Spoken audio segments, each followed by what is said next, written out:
How you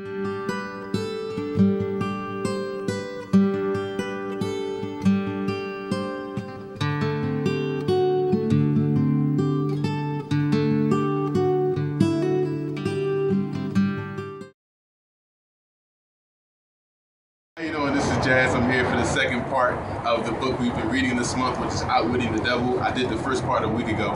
So this part, I'm going to go into the 7 principles he gives to give out to stop you from being in that hypnotic rhythm that we talked about. So the first principle he gives is a definite of purpose. Pretty much that means if you make a decision, make a choice, go with it. Because one who hesitates, procrastinates, or is indefinite of their purpose is only one step removed from being in being controlled by the devil or your majesty or that negative aura, so to speak, as they say in the book.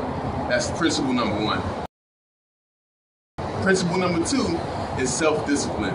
Because after all, we have master over ourselves, nobody can have master over us. And they talk about 3 different disciplines that we need specific attention to, which is food, sex, and loose opinions. I think food is pretty much self-explanatory, right? Know what to eat, know what not to eat. Have discipline in what you eat in your diet. Sex, he says that if we spend half as much time that we do looking for sex and put that time towards something meaningful or some of our goals, that we would never know poverty. That's an interesting one. The last one is loose opinions. I know we all know somebody that has opinions or very opinionated, but those opinions, they're pretty much not fact-based. So they jump from this opinion to that opinion. That's kind of leapfrogging, and that resembles drifting, which is one of the ways to get into a hypnotic rhythm, a negative hypnotic rhythm. So you want to make sure you have fact-based opinions as well. So that's number 2. Number 3. Third principle is learning from our adversities. We need to learn that from every adversity, there's a seed of equivalent advantage. A lot of people don't understand that there is a difference between a temporary defeat and complete failure. If we just pick ourselves up, brush it off, and keep moving forward and learn from that situation and move on, we'll be better off for that, right? So the 4th principle is one that I truly believe in, and that's environmental influence. No matter what you think, the people you hang around, you're going to start taking on those traits, whether it's what you talk about, how you talk, what you see positive, what you see negative, they will rub off on you and you will rub off on that person as well. So be very careful of who you spend your time around, because at the end of the day, birds of a feather, they do flock together.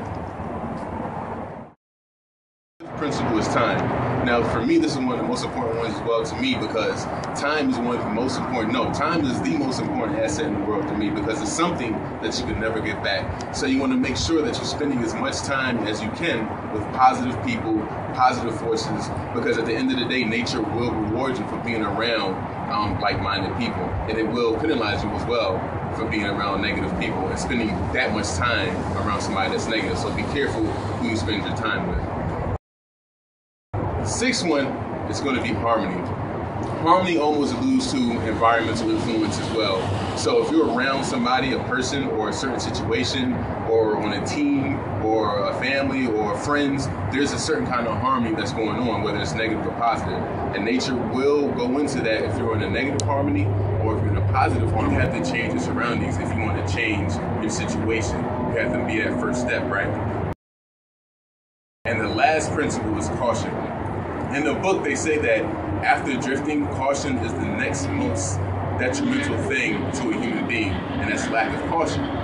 One who lacks caution, pretty much, they act first and they think later, and that can be very detrimental. I know I've been in that situation a lot of times when I've done things, I didn't even think about it, and I go back later and say, I wish I'd have thought about it. My actions probably would have been a little bit different. So those are the 7 principles. It was a really good book.